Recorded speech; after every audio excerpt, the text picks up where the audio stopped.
It was such an incredible party. Genuinely, if I had to pick out the most happy and wonderful moments of my life, that Halloween party would have been one of them. That's why it hurts so much to remember it. It makes me want to break down crying whenever I think about the terrible, awful thing that happened right under our noses, and how none of us even noticed. It feels so obvious, looking back on it now. Hindsight is 20/20, I suppose. I wouldn't say I'm a particularly unsocial person. I think I get along with people quite well once I've gotten to know them, but something about making that first step of initial contact just always seemed so difficult. I always felt incredibly awkward being introduced to strangers, and while I can mask that discomfort fairly well, it does mean that I tend to adopt a slightly stilted and formal attitude whenever I'm meeting new people. As a consequence, and also in part due to the pandemic, much of my socializing for the past few years has been online. The awkwardness is still there, of course, but it feels so much less uncomfortable when the people I am being introduced to are just text on a screen. However, this does mean that most of my friends tend to live quite far away. A handful of them do live within about an hour's drive of me, so we tend to hang out whenever possible, at least we used to before the party. Nowadays it just feels wrong. It was on one such meetup with 3 friends of mine that we discussed the possibility of throwing a big party of some sort. We all navigated the same general social circles, and we had considered for a while inviting down the myriad online friends we had acquired over the years, at least the ones we trusted. It was I who suggested we host a party on Halloween. From there the discussion swiftly turned to themes, since what kind of Halloween party wouldn't have a theme? Jessica suggested that we host something inspired by mythology and ancient history. She had always been quite interested in legends, myths, and classical literature of all kinds, and I recall fondly our discussions of Beowulf, the Epic of Gilgamesh, and the Romance of the Three Kingdoms. As much as I would have liked to indulge her, the others pointed out it could be somewhat of a niche topic, and so the discussion continued. Sadie, Jessica's girlfriend, suggested something themed off of horror films. Sadie had, partially at my encouragement, been on a bit of a horror movie kick as of late, and we had all enjoyed spending time rewatching some of the old classics together. It seemed like a solid theme, and Jessica and I were almost set to agree on it, but it was then that Jake suggested his idea. In any given queer friend group, there is typically one straight member who has been deemed safe by the others.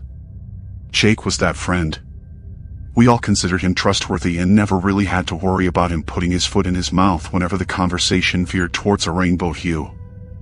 I had half expected Jake to suggest a historical theme, given his degree in military history, but instead he advised that we go for a traditional sort of Halloween party, bobbing for apples, carving pumpkins, that sort of thing.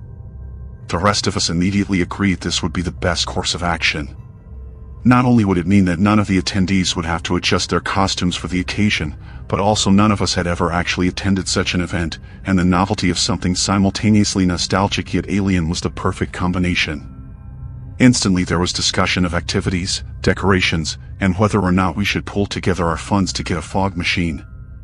Now, obviously the 4 of us didn't plan out the entire party in one night. We still had to figure out who we trusted well enough to give Jessica's address to. It was decided early on that her house would be the most suitable for hosting, send out invitations, and even put up a couple of online fundraisers to try and get plane tickets for some of our more distant friends. Over the months that this process took, we soon found that what had started out as mere idle discussion was rapidly taking shape into what seemed would be a rather excellent celebration. Now, each of us were to contribute some sort of activity that we would watch over and purchase the necessary supplies for. Sadie's medical background gave her the rather ghoulish idea of setting up a pumpkin carving table themed after an autopsy, which while strictly speaking wasn't traditional, fit so well with the whole aesthetic of the party that we all found it delightful. Jessica set about acquiring an old-style wooden barrel for the purpose of bobbing for apples, putting her artistic skills to good use with paintings of various Halloween spooks on the sides of it. My idea was somewhat silly but still wound up being put to use. I couldn't find if the game had a real name, or if it was just called the mirror game, but I'd heard it alleged that if you stared at your own face in the mirror for long enough your mind would distort the image in a rather frightful manner, so I was going to set up the bathroom with candles and a chair, the lights turned off. Jake decided he was going to set up a game of Dead Man's Brains. If you've ever read Scary Stories to Tell in the Dark, you've probably heard of this game. You set up a series of boxes with bits of cloth loosely covering the opening, and place within each box some nasty object that feels like the body part of a dead man. Peeled grapes for eyes, a bowl of diluted ketchup for blood, a mushy tomato for the titular brain, etc. There was a sort of pseudo-poem that was supposed to go along with it, but Jake didn't really care to stick too close to the traditional version. He said he would put his own twist on it. We all thought it was a great idea, and that it fit the theme perfectly. Jake even went about making some custom boxes for the affair, each labeled with the body part in question, deciding that his version would consist of eyeballs, guts, heart, fingers, and of course, the titular brains. The months until the party turned into weeks, then days, until finally it was time for the night itself. I arrived early, along with Sadie, so we could set up our activities in advance of the guests, but Jake was nowhere to be found. We texted him, but received no response, which was a bit worrying, but we tried to work around it, assuming that something had come up that was occupying his attention for a bit. In terms of costumes, Sadie and Jessica had decided to go as Carmilla and Laura from Carmilla. We had recently watched the film Dracula's Daughter, which was loosely inspired by the novella, and while the film itself was SOSO, it had inspired the two of them to read the source material, which they quite enjoyed. Given Sadie's relative short stature in comparison to Jessica, it was somewhat amusing to observe a Carmilla who would need a step stool in order to successfully suck out her victim's blood. As for me, I had chosen to dress as the witch Keziah Mason from Lovecraft's tale Dreams in the Witch House. It was a simple matter of getting some Puritanesque clothes, a ragged gray shawl, and a small toy rat with the bearded face of an action figure swapped for the head. All in all, I thought the effect was rather good, though I didn't go to the effort of attempting to age myself with makeup. Jessica's apple bobbing station and Sadie's pumpkin autopsy table were set up quickly, and I went about preparing all the necessary alterations to the bathroom. At this point, the first guests were expected to arrive, and we were all growing increasingly concerned by Jake's continued absence. We tried calling him, but were directed straight to voicemail. Of the four of us, Jake was usually the most punctual, so this was a very strange change of character. Finally, after every other guest had long since made their way to the party, did Jake show up. There was a knock upon Jessica's thick wooden door, and since everyone else was otherwise occupied in conversation, I went to answer it. I found myself standing face to face with a gas-masked infantryman of the Great War, complete with Brody helmet and a replica Webley revolver which I lent him. Next to him were a series of wooden boxes. I greeted him with a hug, which he responded with silently and stiffly. Something was wrong, but I didn't know what. He pressed a piece of folded-up paper into my hand, which I read immediately. It said, "Sorry for being late. Couldn't find the card for the train. I've got a cold and I've lost my voice. I'll probably have to leave early, but I figured I should at least show up as long as I can. Would have told you earlier, but my phone stopped working. I think the battery gave out." I apologized profusely for the hardships he had experienced and ushered him into the house to the cheers of our friends, carrying the boxes he had brought for him. Each box was made of dark stained wood with an opening covered in black cloth, with a label burned above the opening stating which body part was contained within each one. It was really quite impressive, and I complimented Jake on his handiwork, to which he simply nodded. I helped him set up the game of Dead Man's Brains on the table we had set aside for it, and the rest of the party continued as planned, though the distinctive absence of Jake's voice was noticeable.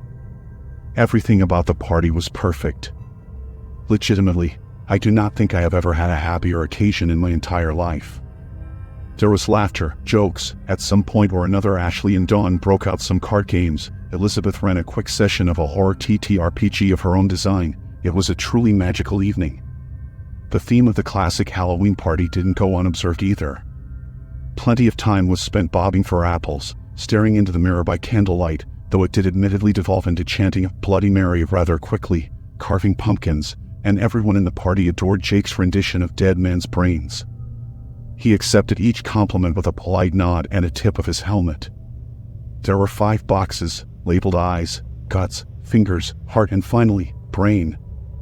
I've always been somewhat squeamish when it came to rotten fruit, raw meat, and other such inedible foodstuffs, and what I felt in those boxes quickly triggered that latent disgust.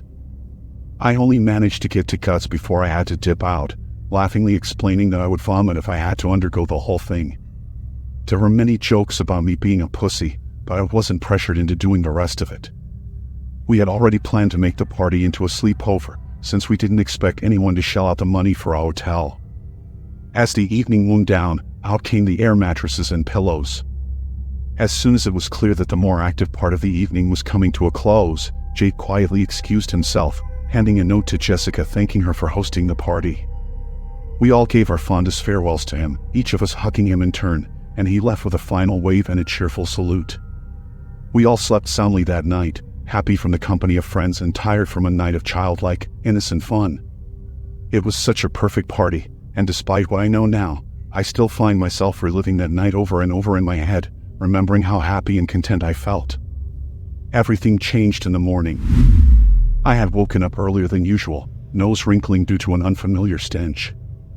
I got up to investigate, more intent on getting rid of it so I could go back to sleep than getting up for the day proper. The smell came from the boxes, a rotten, sickly odor. The scent of meat just beginning to spoil. I remember mentally kicking myself for not reminding Jake to take them with him when he left. I put on a pair of rubber gloves and reached inside, trying not to gag. I started with the box labeled eyes. I must have woken up the whole neighborhood with my screaming. The police were there within 15 minutes to take our testimony. They kept asking everyone for a description of the suspect, what he looked like, and we just had to shake our heads and tell them we didn't know. That we couldn't tell who he was underneath the gas mask. Hell, we didn't even know if he was a he. We didn't see their face after all. They took the eyes, the intestines, the severed fingers, the heart, and the severed head with the top of the skull neatly removed as evidence, but I imagine Jake's family were swiftly given custody of the remains shortly afterwards. It's not like forensics would be able to get any usable fingerprints off of them, given how many of us had touched them.